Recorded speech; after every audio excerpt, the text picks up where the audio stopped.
আসসালামু আলাইকুম ওয়া রাহমাতুল্লাহি ওয়া বারাকাতুহু।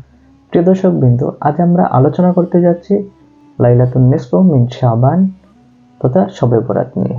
আজকের বিষয়টিকে আমরা তিনটি ভাগে ভাগ করেছি।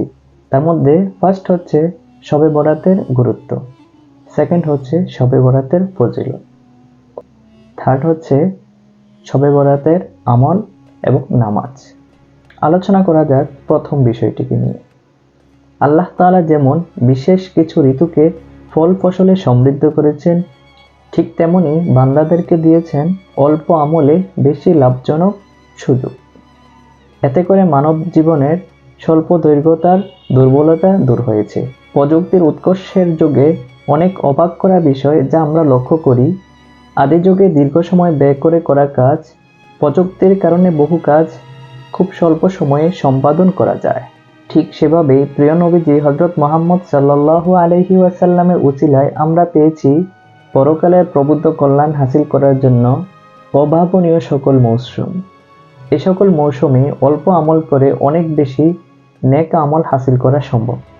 যেহেতু এভাবে মহান আল্লাহ তাআলা আমাদের প্রতি দয়া করেছেন, এই সুযোগগুলোকে অস্বীকার করা বা এড়িয়ে যাওয়া চরম অন্যায়।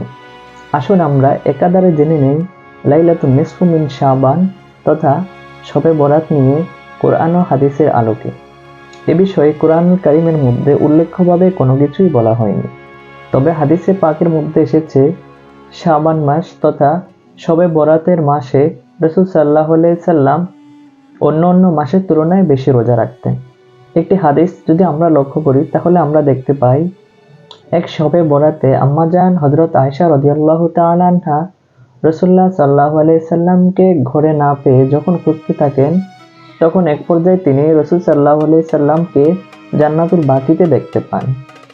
তখন তিনি রাসূল সাল্লাল্লাহু আলাইহি সাল্লামের কাছে যখন পৌঁছান, তখন রাসূল সাল্লাল্লাহু আলাইহি সাল্লাম আম্মাজান আয়েশা রাদিয়াল্লাহু তাআলা আনহাকে বলেন, শাবানের মধ্য রজনীতে আল্লাহ তাআলা চতুর্থ আসমানে আসেন এবং বনি কালব গোত্রের ছাগলের পশমের চেয়েও বেশি মানুষকে আল্লাহ তাআলা সেই রাতে ক্ষমা করে দেন। সুবহানাল্লাহ।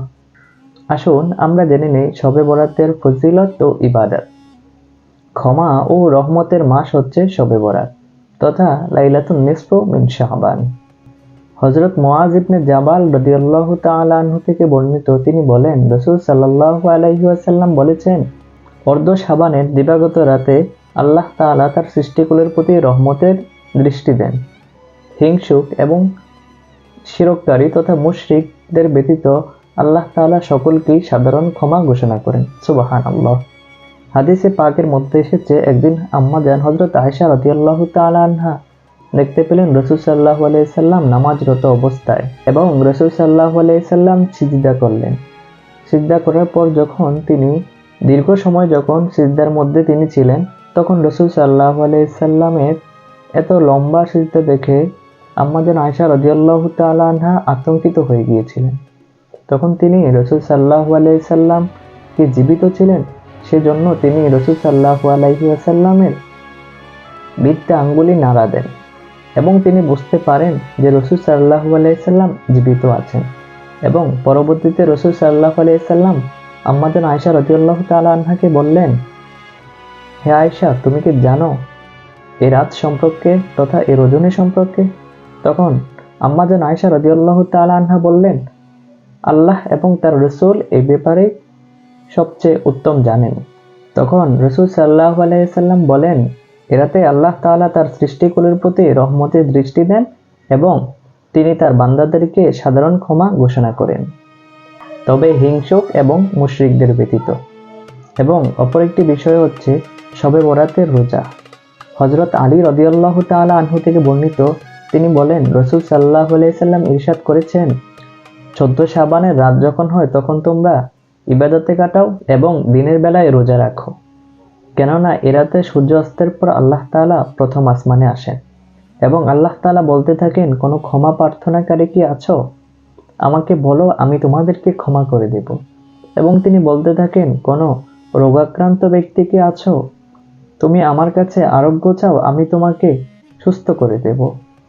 এবং তিনি আরো বলতে থাকেন, কোনো রিজিক অন্বেষণকারী কি আছো? তাহলে আমার কাছে চাও, আমি তোমাদের রিজিক বৃদ্ধি করে দেব। এভাবে আল্লাহ তাআলা তার বান্দাদেরকে ডাকতে থাকেন তাদের প্রয়োজনের কথা উল্লেখ করে। আমাদের শেষ বিষয়টি হচ্ছে শবে বরাতের নামাজ এবং আমল। শবে বরাতে নামাজ পড়া অতি উত্তম, তবে ভিন্ন কোনো প্রক্রিয়ায় নামাজ পড়ানোর কথা কোথাও বলা হয় নাই। তাই আমাদের উচিত আমরা অন্য উক্ত নামাজগুলো যেভাবে পড়ি ঠিক সেভাবেই বেশি বেশি নফল নামাজ পড়া। শবে বরাতে আমরা যে 5টি দোয়া বেশি বেশি পড়তে পারি তার প্রথমটি হলো আল্লাহুম্মা বারিক লানা ফি রজাবা ওয়া শাবান ওয়া বাল্লিগনা ইলা শাহরি রমাদান, তথা হে আল্লাহ, আপনি আমাদের রজব এবং শাবানে বরকত দান করেন, ওয়া বাল্লিগনা ইলা শাহরি রমাদান, তথা রমজান পর্যন্ত আমাদেরকে পৌঁছে দেন। দ্বিতীয় আমরা যে দোয়াটি পড়তে পারি সেটি হচ্ছে রব্বানা ইগফির লানা ওয়া লিইখওয়ানিনা আল্লাযীনা সাবাকু ওয়া লা তাজআল ফী কুলুবিনা গিল্লাল লিল্লাযীনা আমানু রব্বানা ইন্নাকা রাউফুর রহিম। হে আল্লাহ তাআলা, আমাদের যে ভাইয়েরা পূর্ববর্তী সময় ঈমান এনেছিল তাদের ক্ষমা করো এবং ঈমানদারদের বিরুদ্ধে আমাদের অন্তরকে তুমি বিশুদ্ধ রাখো। তৃতীয়ত আমরা যে দোয়াটি পড়তে পারি সেটি হচ্ছে রব্বি আউজি'নি আন আশকুরা নি'মাতাকা আল্লাতী আন'আমতা আলাইয়া ওয়া আলা ওয়ালিদাইয়া ওয়া আন আ'মালা সালিহান তারদাহু ওয়া আদখিলনি রাহমাতিকা ফি ইবাদিকাস সালিহিন। তুমি আমার এবং আমার পিতামাতার প্রতি যে অনুগ্রহ করেছো তার জন্য তোমার দরবারে শুকরিয়া আদায় করার তৌফিক আমাকে দান করো, এবং আমি যেন এমন সৎ কাজ করতে পারি যা তুমি পছন্দ করো, এবং আমাকে শক্তি দাও, আমাকে তুমি করুণা করো যেন আমি তোমার প্রতি অবিচল থাকতে পারি। চতুর্থত আমরা যে দোয়াটি করতে পারি সেটি হচ্ছে আল্লাহুম্মা কফিনি বিহালালিকা আন হারামিক ওয়া আগনিনি বিফাদলিকা আম্মান সিওয়াক। হে আল্লাহ, আপনি আমাকে আপনার হালাল দিয়ে পরিপূর্ণ করুন এবং হারাম থেকে বেঁচে থাকার তৌফিক দান করুন। হারাম থেকে এবং আপনার অনুগ্রহে অন্যের মুখাফিকি হওয়া থেকে রক্ষা করুন। পঞ্চম তথা 5 নম্বরে আমরা যে দোয়াটি করতে পারি সেটি হচ্ছে আল্লাহুম্মা ইন্নাকা আফুউন তুহিব্বুল আফওয়া ফা'ফু আন্নি।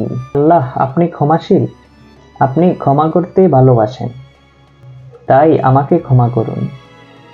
সর্বশেষ আমরা যা বলতে পারি শবে বরাতের করণীয় হচ্ছে বেশি বেশি ইস্তেগফার পড়া, বেশি বেশি নফল ইবাদত করা এবং বেশি বেশি দোয়া করা, রাসূল সাল্লাল্লাহু আলাইহি সাল্লামের প্রতি বেশি বেশি দুরূদ শরীফ পড়া এবং কোরআন তিলাওয়াত করা, এবং আল্লাহ তাআলা আমাদেরকে সিরাত পর্যন্ত হায়াত দান করুক এবং আন্তরিকভাবে সে সকল আমলগুলোকে সম্পূর্ণ করার তৌফিক আল্লাহ তাআলা দান করুক। আমিন। ধন্যবাদ। আসসালামু আলাইকুম।